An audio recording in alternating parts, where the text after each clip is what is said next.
Welcome back, PetaPixel viewers. It is Chris Nichols here, and as you can see, it is snowing and it is terrible. This is our future for the next 6 months, pretty much until April. But we're out and about on the streets, bearing the cold, because we've got an exciting product to look at.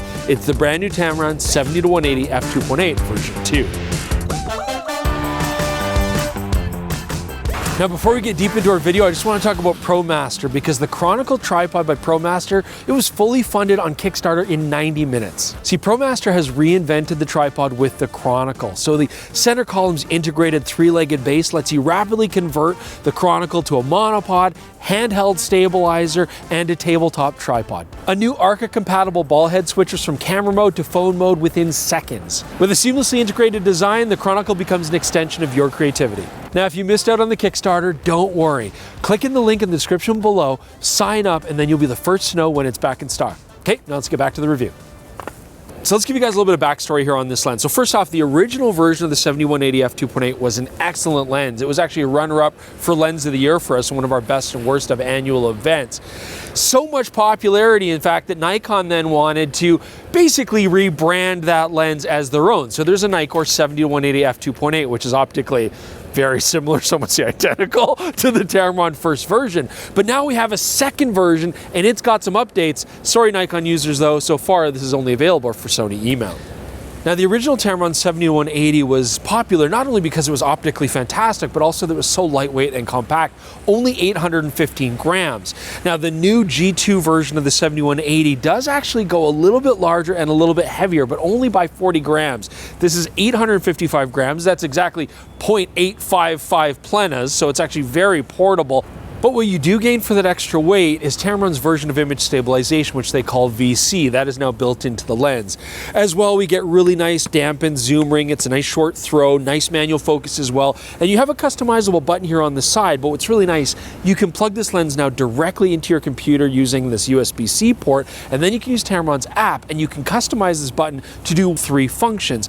And then you just flip the switch to either 1, 2, or 3 to get whichever customizable option you want. That's very handy. As well, I can lock the zoom ring so I don't get any zoom creep, and you can see that overall the lens is quite compact. Rounding things out, you get a 67mm filter through it on the front, which is nice because a lot of Tamron lenses share that, so that's ultra convenient. Of course, this lens is very well built, it feels solid, and it's weather sealed. And about the only thing that kind of feels a little plastic and chintzy is the hood on here, but it works. So we definitely have a different optical formula here on the new 70-180 G2. It does focus quite a bit closer than the original physically. So I get about 11.5 inches away from the sensor plane, and it actually does its best close-up work at 70mm, not at 180. And you can see here, that is my minimum distance from this leaf right there. I mean, a little bit of working distance, we're pretty close. What it does let you do is some nice like portrait work if you want to focus on just somebody's eyes or do a half-face portrait, but I wouldn't call it a macro lens.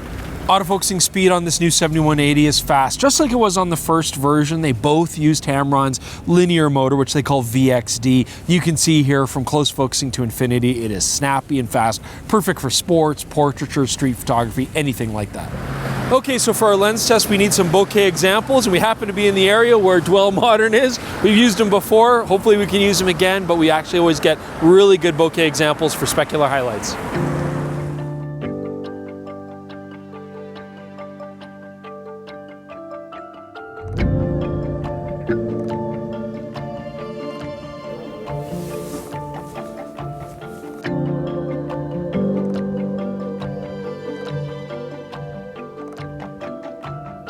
Jordan, this is the frame that you want for the bokeh talk? It's beautiful. It looks like I'm being rebirthed again. Does that what it look like? Yeah, it's art. Go. Okay, so bokeh. So we had a great time shooting there in Dwell Modern. Lots of light tests. So this is what we found. First off, shooting wide open at f2.8. Quite a bit of a cat's eye effect, which I actually don't mind on a telephoto lens like this. For portraits, if you do get a lot of specular highlights, it actually gives you a really nice sort of swirly effect in the background. It can be very pleasing. Now the specular highlights look good, we're not getting any onion rings, we're just getting a very slight soap bubble effect. And so as you can see here, the transitions from in focus to out of focus areas, it's beautiful, smooth, and pleasing. Okay, so now let's talk about LoCA, which is something we haven't actually talked about for a long time in our lens reviews. But on a telephoto like this with such a wide aperture, this is where LoCA can rear its ugly head. So this is why we're testing it. Now LoCA, or longitudinal chromatic aberration, this is where you get color casts in the foreground and background out of focus areas. And if it's heavy, it's very hard hard to remove in post. So looking at our example here, you can see very minor blue color cast in the foreground and then sort of like a golden yellow in the background. You don't see that very often. Usually it's a green magenta split, but luckily it's very minor. I'm happy to report the Tamron 70-180 G2 has minimal LoCA. Look at this, we had a beautiful break in the weather on our otherwise terrible, no good snowy day. So we thought, hey, let's get our flare test done. So as you can see here, actually the Tamron 70-180 handles flare very well. We're not getting much loss of contrast at f2.8. If you stop down, that gets even better. And we're not seeing any ghosting at all, even as we stop the aperture down. So it's a great result shooting towards bright light sources. So here's an idea, Jordan. It's a portrait lens and I can feel like icicles forming on my mustache. So let's step inside, get the portraits in a warm place, and then I guess we brave this ice storm again, okay? Okay, so now we're indoors, it's nice and warm. We're gonna take some portraits here on the Tamron 70-180. So there you go, Jordan's gonna take some shots of me, thank you. And while we're at it, let's talk about the backdrop that we're gonna be using here. So we're using the Westcott backdrop system. This is the Smooth Concrete by Joel Grimes. I like that it's got a bit of texture to it, you know, but nothing crazy. I like that you can gel it very easily. You can go lighter, darker, change colors. And of course, Westcott has a whole line of fantastic textures and patterns that you can choose from. Now we're using this on the X-Drop backdrop set. This is so small, it just goes down into a small case. You can easily take it on location, but it's easy to set up very quickly, very easy. Gives good tension on the backdrop. We don't have any creases or folds to worry about, and just a fantastic and portable backdrop set. So big thanks to Westcott. They're our preferred lighting partner, and they provide a lot of this gear, and it's been fantastic so far. Okay, let's talk about sharpness on the new 70-180 G2. So first off, looking at f2.8 here in the center, you can see awesome detail. I mean, tons of resolution, no issues whatsoever. When I stop down to f5.6, I really don't notice much improvements. Now looking at the corners at 70mm f2.8, actually still very good detail. You can see a little bit of darkening, vignetting of the corners. When we stop down to f5.6, again, I don't really notice that things sharpen up that much, but that vignetting goes away. Now we look at 180 here, again in the center's f2.8, beautifully sharp, wide open. And again, the same story. Going to f5.6 doesn't really improve resolution. I would shoot this lens at f2.8 all day long. Looking at the corners, I'll actually say that at 180, it's a little bit better here, wide open at f2.8. When we stop down to f5.6, again, we get a similar story. Vignetting largely goes away. Nice contrast. Overall, this lens is optically very sharp throughout its focal length and throughout all of its apertures.